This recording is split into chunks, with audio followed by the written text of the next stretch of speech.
ಈ 7 ಅಂಗಗಳಲ್ಲಿ ಮಚ್ಚೆ ಇರುವಂತ ವ್ಯಕ್ತಿಗಳು ಶ್ರೀಮಂತರಾಗುತ್ತಾರೆ. ಅದರಲ್ಲೂ ಯಾವುದಾದ್ರೂ ಹೆಣ್ಣಿನ ಈ ಅಂಗದಲ್ಲಿ ಮಚ್ಚೆ ಇದ್ರೆ ಆ ಹೆಣ್ಣು ಮತ್ತು ಆಕೆಯ ಬಳಗ ಪೂರ್ತಿ ಸಿರಿವಂತರಾಗುತ್ತಾರೆ.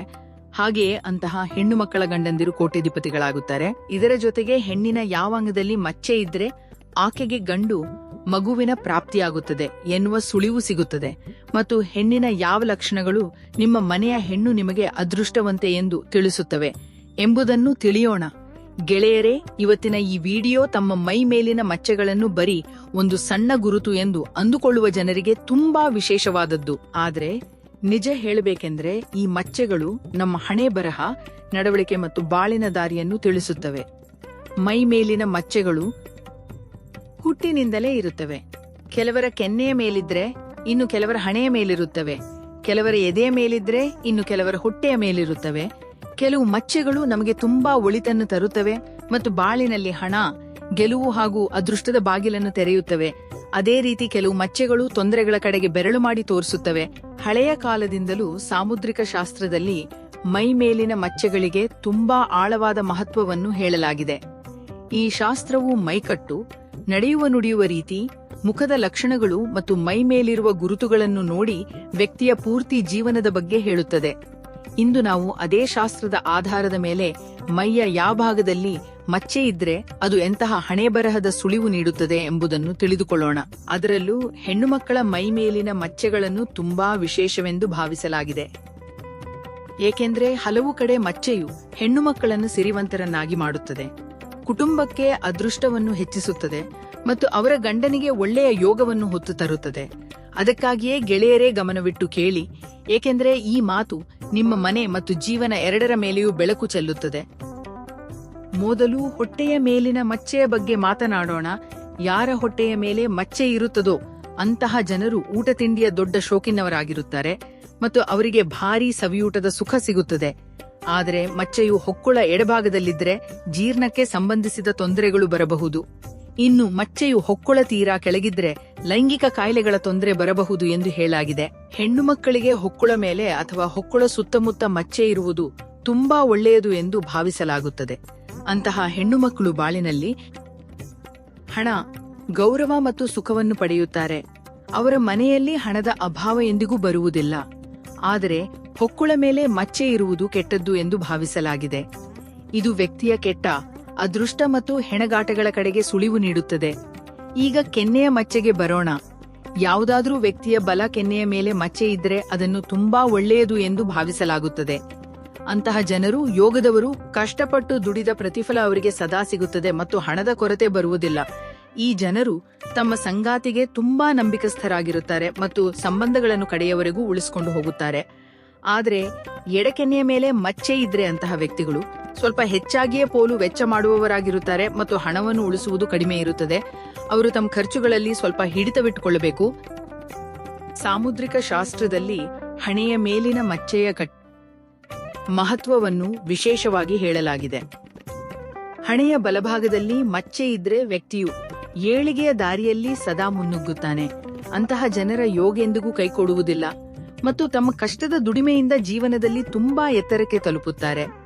ಆದರೆ ಹಣೆಯ ಎಡಭಾಗದಲ್ಲಿ ಮಚ್ಚೆ ಇದ್ರೆ ಅದು ಬಾಳಿನಲ್ಲಿ ಹಲವು ಏಳು ಬೀಳುಗಳು, ಹೆಣಗಾಟ ಮತ್ತು ತೊಂದರೆಗಳ ಸುಳಿವು ನೀಡುತ್ತದೆ. ಅಂತಹ ಜನರು ಕಷ್ಟಗಳಿಂದ ಹೊರಬರಲು ಸ್ವಲ್ಪ ಸಮಾಧಾನ, ತಾಳ್ಮೆ ಮತ್ತು ಬುದ್ಧಿವಂತಿಕೆಯಿಂದ ಕೆಲಸ ಮಾಡಬೇಕು. ಈಗ ಎದೆಯ ನಡುವಿನ ಮಚ್ಚೆಯ ಬಗ್ಗೆ ಮಾತನಾಡೋಣ. ಯಾವುದೇ ವ್ಯಕ್ತಿಯ ಎದೆಯ ತೀರಾ ನಡುವೆ ಮಚ್ಚೆ ಇರುವುದು ತುಂಬಾ ಒಳ್ಳೆಯದು ಎಂದು ಭಾವಿಸಲಾಗಿದೆ. ಅಂತಹವರ ಮೇಲೆ ಸಿರಿಮಗಳ ವಿಶೇಷ ದಯೆ ಇರುತ್ತದೆ.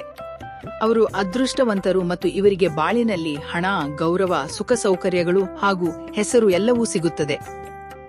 ನಾಡಿನಲ್ಲಿ ಇವರಿಗೆ ಪ್ರತ್ಯೇಕ ಗುರುತು ಸಿಗುತ್ತದೆ ಮತ್ತು ಈ ವ್ಯಕ್ತಿ ತನ್ನ ಕೆಲಸಗಳನ್ನು ಪೂರ್ತಿ ನಿಷ್ಠೆ ಹಾಗೂ ಸತ್ಯಸಂಧತೆಯಿಂದ ಮಾಡಿ ಮುಗಿಸುತ್ತಾನೆ. ಅಂತಹ ಜನರು ತಮ್ಮ ಯೋಜನೆಗಳನ್ನು ಗೆಲ್ಲಿಸುವ ಶಕ್ತಿಯನ್ನು ಹೊಂದಿರುತ್ತಾರೆ ಮತ್ತು ಬಾಳಿನಲ್ಲಿ ಉನ್ನತ ಮಟ್ಟಕ್ಕೆ ತಲುಪುತ್ತಾರೆ. ಈಗ ಮುಂದೆ ಕೇಳಿ, ಮಚ್ಚೆಯ ಈ ಸಣ್ಣ ಗುರುತು ನೋಡಲು ಸಾಮಾನ್ಯವೆನಿಸಿದರೂ ಸಾಮುದ್ರಿಕ ಶಾಸ್ತ್ರದಲ್ಲಿ ಇದನ್ನು ತುಂಬಾ ವಿಶೇಷವೆಂದು ಭಾವಿಸಲಾಗಿದೆ. ಈ ಮಚ್ಚೆಯು ಮನುಷ್ಯನ ನಡವಳಿಕೆ ಮತ್ತು ಹಣೆಬರಹದ ಬಗ್ಗೆ ಮಾತ್ರವಲ್ಲದೆ ಬಾಳಿನಲ್ಲಿ ಬರಲಿರುವ ಸುಖ ದುಃಖಗಳ ಸುಳಿವನ್ನೂ ನೀಡುತ್ತದೆ ಎನ್ನಲಾಗುತ್ತದೆ. ಈಗ ಮೊದಲು ಮುಂಚಿತವಾಗಿಯೇ ಯೋಜನೆ ರೂಪಿಸುವುದರಲ್ಲಿ ಚಾಣಾಕ್ಷರಾಗಿರುವ ಜನರ ಬಗ್ಗೆ ಮಾತನಾಡೋಣ. ಅಂತಹ ಜನರು ಏನೇ ಯೋಚಿಸಿದ್ರೂ ಪೂರ್ತಿಯಾಗಿ ಯೋಚಿಸುತ್ತಾರೆ ಮತ್ತು ತಮ್ಮ ಕೆಲಸವನ್ನು ಒಂದೊಂದೇ ಹೆಜ್ಜೆಯಂತೆ ಆಲೋಚಿಸಿ ಮುಗಿಸುತ್ತಾರೆ. ಈಗ ಬೆನ್ನಿನ ಮಚ್ಚೆಗೆ ಬರೋಣ. ಯಾವ ಹೆಣ್ಣು ಮಕ್ಕಳ ಬೆನ್ನಿನ ಮೇಲೆ ಮಚ್ಚೆ ಇರುತ್ತದೋ ಅವರ ನಡವಳಿಕೆಯು ತುಂಬಾ ಸ್ಫೂರ್ತಿದಾಯಕವಾಗಿರುತ್ತದೆ ಎನ್ನುವ ನಂಬಿಕೆಯಿದೆ. ಈ ಹೆಣ್ಣು ಮಕ್ಕಳು ಶ್ರಮಜೀವಿಗಳು ಹೌದು, ಯೋಗವೂ ಇವರ ಕೈ ಹಿಡಿಯುತ್ತದೆ. ಅಂತಹ ಜನರು ಚೆನ್ನಾಗಿ ಸಂಪಾದಿಸುತ್ತಾರೆ. ಈ ಜನರು ಮನಸ್ಸೋ ಇಚ್ಛೆ ಖರ್ಚು ಮಾಡುತ್ತಾರೆ. ಆದರೆ ಮಜಾದ ಸಂಗತಿಯೆಂದ್ರೆ ಅವರ ಬಳಿ ಹಣ ಎಂದಿಗೂ ಖಾಲಿಯಾಗುವುದಿಲ್ಲ. ಇನ್ನು ಯಾವುದಾದ್ರೂ ಹೆಣ್ಣಿನ ಎಡತೋಳಿನ ಮೇಲೆ ಮಚ್ಚೆ ಇದ್ರೆ ಆಕೆಗೆ ಮಕ್ಕಳ ಸುಖ ಮತ್ತು ಹಣದ ಹಾರೈಕೆ ಸಿಗುತ್ತದೆ. ಅದೇ ಬಲಗೈಯ ಮೇಲೆ ಮಚ್ಚೆ ಇರುವುದು ಆ ಹೆಣ್ಣು ಮುಂದಿನ ದಿನಗಳಲ್ಲಿ ಭಾರೀ ಸಿರಿವಂತಳಾಗುತ್ತಾಳೆ ಎನ್ನುವುದರ ಸುಳಿವು. ಅಂದ್ರೆ ಮಚ್ಚೆ ಎಷ್ಟೇ ಸಣ್ಣದಾಗಿದ್ರೂ ಅದರ ಪ್ರಭಾವ ಅಷ್ಟೇ ದೊಡ್ಡದಾಗಿರುತ್ತದೆ. ಈಗ ಕಿವಿಯ ಮಚ್ಚೆಗೆ ಬರೋಣ. ಇದನ್ನು ದೊಡ್ಡ ಶುಭ ಸೂಚನೆ ಎಂದು ಭಾವಿಸಲಾಗುತ್ತದೆ. ಯಾವ ಜನರ ಕಿವಿಯ ಮೇಲೆ ಮಚ್ಚೆ ಇರುತ್ತದೋ ಅವರಿಗೆ ಸದಾ ಅದೃಷ್ಟದ ಬೆಂಬಲವಿರುತ್ತದೆ. ಈ ಜನರು ಬುದ್ಧಿವಂತರಾಗಿರುತ್ತಾರೆ ಮತ್ತು ಕಷ್ಟದ ಸಮಯದಲ್ಲಿಯೂ ಸರಿಯಾದ ತೀರ್ಮಾನ ತೆಗೆದುಕೊಳ್ಳುವ ಶಕ್ತಿಯನ್ನು ಹೊಂದಿರುತ್ತಾರೆ. ಒಂದು ವೇಳೆ ಎರಡೂ ಕಿವಿಗಳ ಮೇಲೆ ಮಚ್ಚೆ ಇದ್ರೆ ಅಂತಹ ವ್ಯಕ್ತಿಯು ನೆಮ್ಮದಿಯ, ಸುಖದ ಹಾಗೂ ಗೌರವದ ಜೀವನವನ್ನು ನಡೆಸುತ್ತಾನೆ ಎಂದು ತಿಳಿದುಕೊಳ್ಳಿ. ಇವರು ಮಾತನಾಡುವ ಶೈಲಿಯು ಎಷ್ಟೊಂದು ಚೆನ್ನಾಗಿರುತ್ತದೆ ಎಂದರೆ ಜನರು ತಕ್ಷಣವೇ ಮೆಚ್ಚಿಕೊಳ್ಳುತ್ತಾರೆ. ಇನ್ನು ಎಡಕಿವಿಯ ಮೇಲೆ ಮಚ್ಚೆ ಇದ್ರೆ ಅದು ಒಳಿತಾದ ಮತ್ತು ಗೆಲುವಿನ ದಾಂಪತ್ಯ ಜೀವನದ ಸುಳಿವು ಎಂದು ಭಾವಿಸಲಾಗುತ್ತದೆ. ಅಂದ್ರೆ ಕಿವಿಯ ಮಚ್ಚೆಯು ನೇರವಾಗಿ ಒಳಿತಿನ ಗುರುತಾಗಿದೆ. ಈಗ ಅಂಗೈಯ ಮಚ್ಚೆಗಳ ಬಗ್ಗೆ ಮಾತನಾಡೋಣ. ಅಂಗೈಯಲ್ಲಿನ ಮಚ್ಚೆಗೂ ಹಲವು ಆಳವಾದ ಗುಟ್ಟುಗಳಿವೆ. ಹೆಬ್ಬೆರಳ ಕೆಳಗಿನ ಭಾಗವನ್ನು ಶುಕ್ರ ಪರ್ವತ ಎನ್ನಲಾಗುತ್ತದೆ. ಯಾರ ಅಂಗೈಯಲ್ಲಿ ಇಲ್ಲಿ ಮಚ್ಚೆ ಇರುತ್ತದೋ ಅವರು ದೊಡ್ಡ ಯಶಸ್ಸು ಪಡೆಯುವ ಜನರು ಎನ್ನಲಾಗುತ್ತದೆ. ಯೋಗವು ಪ್ರತಿಯೊಂದು ಮಡಿಕಿನಲ್ಲೂ ಇವರ ಕೈ ಹಿಡಿಯುತ್ತದೆ. ಆದರೆ ಮಚ್ಚೆಯು ಹೆಬ್ಬೆರಳ ಮೇಲೆಯೇ ಇದ್ದರೆ ಅಂತಹ ವ್ಯಕ್ತಿ ಕಷ್ಟಪಟ್ಟು ದುಡಿಯುತ್ತಾನೆ. ಆದರೆ ಅವನಿಗೆ ಹೆಸರು ಮತ್ತು ಗುರುತು ಸಿಗುವುದು ಸ್ವಲ್ಪ ತಡವಾಗುತ್ತದೆ.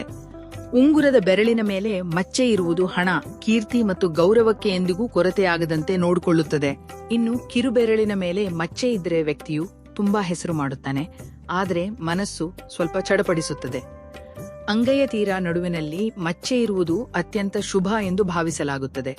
ಅಂತಹ ಜನರು ಸಿರಿಸಂಪತ್ತಿನಿಂದ ತುಂಬಿರುತ್ತಾರೆ ಮತ್ತು ಬಾಳಿನಲ್ಲಿ ಸಾಲಾಗಿ ಏಳಿಗೆ ಕಾಣುತ್ತಾರೆ.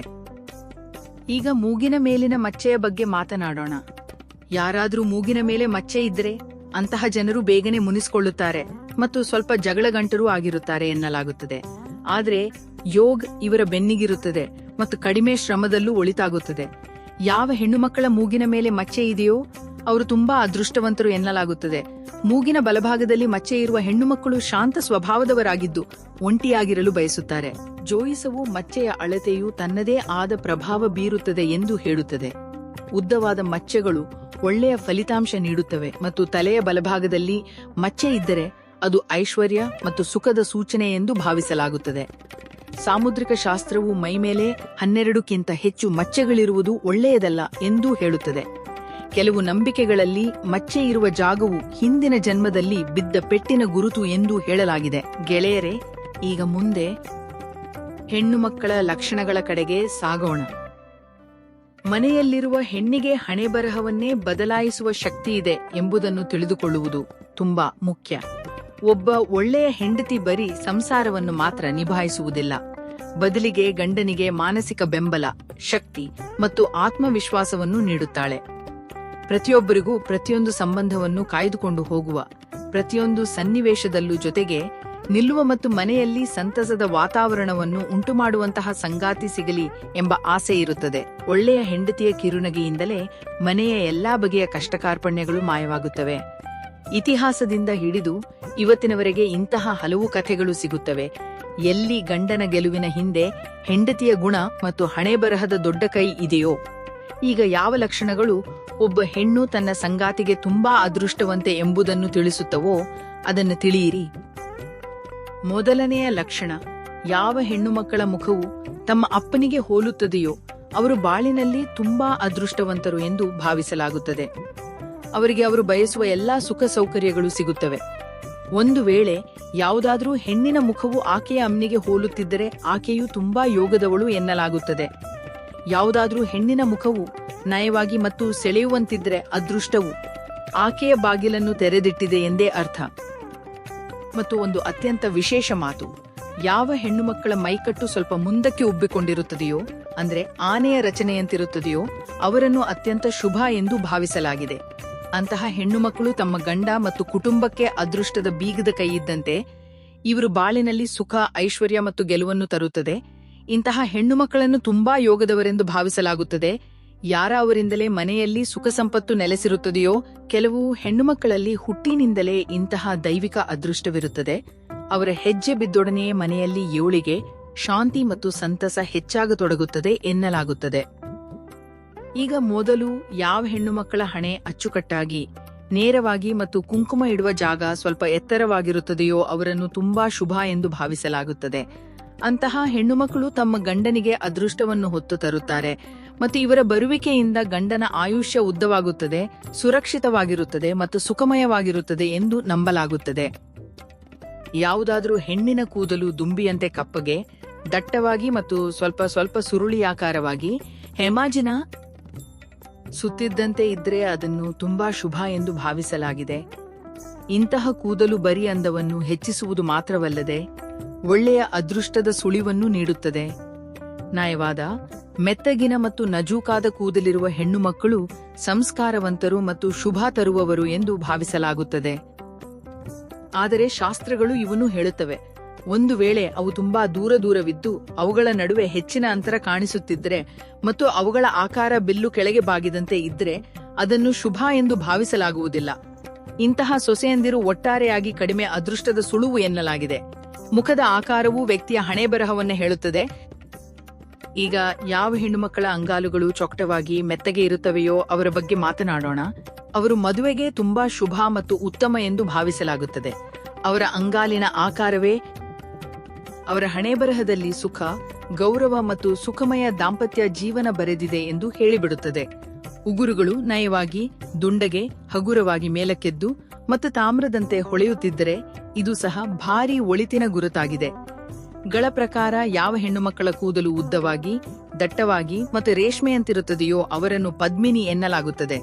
ಅಂದರೆ ತುಂಬಾ ಗುಣವಂತೆ ಮತ್ತು ವಿಶೇಷ ಹೆಣ್ಣು. ಉದ್ದವಾದ ಸುಂದರ ಕೂದಲು ಬರೀ ಚೆಲುವನ್ನು ಹೆಚ್ಚಿಸುವುದು ಮಾತ್ರವಲ್ಲದೆ ಆಕೆಯ ಒಳ್ಳೆಯ ಅದೃಷ್ಟದ ಸೂಚನೆಯೂ ಹೌದು. ಇನ್ನು ಯಾವ ಹೆಣ್ಣು ಮಕ್ಕಳ ಕುತ್ತಿಗೆ ಉದ್ದವಾಗಿ, ಸುಂದರವಾಗಿ ಮತ್ತು ಸರಿಯಾದ ಹದದಲ್ಲಿರುತ್ತದೆಯೋ ಅವರನ್ನು ಅತ್ಯಂತ ಶುಭ ಎಂದು ಭಾವಿಸಲಾಗಿದೆ. ಇಂತಹ ಹೆಣ್ಣು ಮಕ್ಕಳ ಬಳಿ ಐಶ್ವರ್ಯ ಮತ್ತು ಸಿರಿಗೆ ಯಾವ ಕೊರತೆಯೂ ಇರುವುದಿಲ್ಲ. ಅವರು ಮನೆಯಲ್ಲಿ ಸುಖ ಸಂಪತ್ತನ್ನು ಹೆಚ್ಚಿಸುತ್ತಾರೆ ಮತ್ತು ಗಂಡನ ಯೋಗವನ್ನು ಹೊಳೆಯುವಂತೆ ಮಾಡುತ್ತಾರೆ. ಇವರ ಇರುವಿಕೆಯಿಂದ ಒಡನಾಟದಲ್ಲಿ ಶಾಂತಿ, ಪ್ರೀತಿ ಮತ್ತು ಏಳಿಗೆ ನೆಲೆಸಿರುತ್ತದೆ. ಈಗ ಮುಂದೆ ಯಾವ ಹೆಣ್ಣುಮಕ್ಕಳ ಕಣ್ಣುಗಳು ಕಮಲದ ಎಸಳಿನಂತೆ ಅಂದವಾಗಿದ್ದು ಕಣ್ಣಿನ ನಡುವಿನ ಭಾಗ ಹಾಲಿನಂತೆ ಅಚ್ಚು ಬೆಳ್ಳಗೆ ಕಾಣಿಸುತ್ತದೆಯೋ ಅವರನ್ನು ಅತ್ಯಂತ ಶುಭ ಎಂದು ಭಾವಿಸಲಾಗಿದೆ. ಇಂತಹ ಹೆಣ್ಣುಮಕ್ಕಳು ತಮ್ಮ ಗಂಡನ ಅದೃಷ್ಟದ ಬಾಗಿಲನ್ನು ತೆರೆಯುತ್ತಾರೆ. ಇವರ ಬರುವಿಕೆಯಿಂದ ಬಾಳಿನಲ್ಲಿ ಸುಖ, ಗೆಲುವು ಮತ್ತು ಏಳಿಗೆ ಹೆಚ್ಚಾಗುತ್ತದೆ. ಆದರೆ ಶಾಸ್ತ್ರಗಳು ಹೇಳುತ್ತವೆ, ಯಾವುದಾದ್ರೂ ಹೆಣ್ಣಿನ ತೋಳುಗಳ ಮೂಳೆಗಳು ತುಂಬಾ ಹೊರಗೆ ಕಾಣಿಸುತ್ತಿದ್ರೆ ಅಥವಾ ಕೈಗಳ ಮೇಲೆ ತುಂಬಾ ಕಡಿಮೆ ಕೂದಲಿದ್ರೆ ಮತ್ತು ತೋಳುಗಳು ವಿಪರೀತ ತೆಳ್ಳಗಿದ್ರೆ ಅದು ಒಳ್ಳೆಯ ಸೂಚನೆಯಲ್ಲ. ಈಗ ಅತ್ಯಂತ ಪ್ರಮುಖವಾದ ಮಾತು ಅಂಗಾಲಿನ ಬಗ್ಗೆ. ಯಾವ ಹೆಣ್ಣುಮಕ್ಕಳ ಅಂಗಾಲುಗಳು ತಿಳಿ ಕೆಂಪಾಗಿದ್ದು ನ್ಯಾಯವಾಗಿ ಮತ್ತು ಮೆತ್ತಗಿರುತ್ತವೆಯೋ ಅವರನ್ನು ಲಕ್ಷ್ಮಿಗೆ ಸಮಾನ ಎಂದು ಭಾವಿಸಲಾಗುತ್ತದೆ. ಇಂತಹ ಹೆಣ್ಣುಮಕ್ಕಳ ಹೆಜ್ಜೆ ಮನೆಯಲ್ಲಿ ಬಿದ್ದೊಡನೆಯೇ ಏಳಿಗೆ, ಹಣ ಮತ್ತು ಸಂತಸ ಬಂದು ಬಿಡುತ್ತದೆ. ಇವರ ಅದೃಷ್ಟದ ಬೆಳಕು ಇಡೀ ಕುಟುಂಬದ ಜೀವನವನ್ನು ಬೆಳಗಿಸುತ್ತದೆ. ಇದೇ ರೀತಿ ಜ್ಯೋತಿಷ ಮತ್ತು ಸಾಮುದ್ರಿಕ ಶಾಸ್ತ್ರವು ಹೇಳುತ್ತದೆ, ಯಾವ ಹೆಣ್ಣುಮಕ್ಕಳ ಎದೆಯ ಭಾಗವು ಎತ್ತರವಾಗಿ, ಸುಂದರವಾಗಿ ಮತ್ತು ಸರಿಯಾದ ಹದದಲ್ಲಿರುತ್ತದೆಯೋ ಅವರು ಅತ್ಯಂತ ಅದೃಷ್ಟವಂತರು ಎಂದು ಭಾವಿಸಲಾಗುತ್ತದೆ. ಇದು ಬರೀ ಅಂದದ್ದು ಮಾತ್ರವಲ್ಲದೆ ಒಳ್ಳೆಯ ಅದೃಷ್ಟ, ಸುಖ, ಆಸ್ತಿ ಮತ್ತು ಸಂಪತ್ತಿನ ಸುಳಿವೂ ಹೌದು. ಇಂತಹ ಹೆಣ್ಣುಮಕ್ಕಳು ತಮ್ಮ ಗಂಡನ ಬಾಳಿನಲ್ಲಿ ಗೆಲುವು ಮತ್ತು ಗೌರವವನ್ನು ತರುತ್ತಾರೆ. ಇವರ ಜೊತೆ ಜೀವನ ಕಳೆಯುವ ಗಂಡಸಿನ ಮನೆ, ಕೆಲಸ ಮತ್ತು ಜೀವನ ಎಲ್ಲವೂ ಅರಳುತ್ತದೆ. ಇವರಲ್ಲದೆ ಯಾವ ಹೆಣ್ಣುಮಕ್ಕಳ ತೊಡೆಗಳು ಗಟ್ಟಿಯಾಗಿ, ಪುಷ್ಟಿಯಾಗಿ ಮತ್ತು ಸಶಕ್ತವಾಗಿ ಇರುತ್ತವೆಯೋ ಅವರು ಭಾರಿ ಐಶ್ವರ್ಯವಂತರು ಎಂದು ಭಾವಿಸಲಾಗುತ್ತದೆ. ಇಂತಹ ಹೆಣ್ಣಿನ ಅದೃಷ್ಟದಿಂದಲೇ ಗಂಡನಿಗೆ ಒಳ್ಳೆಯ ಮನೆ, ಗಾಡಿ ಮತ್ತು ನೆಮ್ಮದಿಯ ಜೀವನ ಸುಲಭವಾಗಿ ಸಿಕ್ಕಿಬಿಡುತ್ತದೆ. ಇವರ ವ್ಯಕ್ತಿತ್ವವೇ ಎಷ್ಟೊಂದು ಗಟ್ಟಿ ಮತ್ತು ಪ್ರಭಾವಶಾಲಿಯಾಗಿರುತ್ತದೆ ಎಂದರೆ ಇವರ ಮನೆಯಲ್ಲಿ ಸ್ಥಿರತೆ, ಶಾಂತಿ, ಸಿರಿವಂತಿಕೆ ತಾನಾಗಿಯೇ ಹೆಚ್ಚಾಗತೊಡಗುತ್ತದೆ. ಹಾಗಾದರೆ ಗೆಳೆಯರೇ, ನಿಮ್ಮೆಲ್ಲರಿಗೂ ಈ ವಿಡಿಯೋ ಇಷ್ಟವಾಗಿದ್ದರೆ ವಿಡಿಯೋಗೆ ಲೈಕ್ ಮಾಡಿ, ಚಾನೆಲ್ ಅನ್ನು ಸಬ್ಸ್ಕ್ರೈಬ್ ಮಾಡಿ ಮತ್ತು ಕಮೆಂಟ್ ಬಾಕ್ಸ್ನಲ್ಲಿ ಜೈ ಮಾತಾ ಲಕ್ಷ್ಮಿ ಎಂದು ತಪ್ಪದೇ ಬರೆಯಿರಿ. ಸಿಗೋಣ ಮತ್ತೊಂದು ಇಂತಹದ್ದೇ ವಿಡಿಯೋದ ಜೊತೆಗೆ. ಅಲ್ಲಿಯವರೆಗೆ ಧನ್ಯವಾದಗಳು.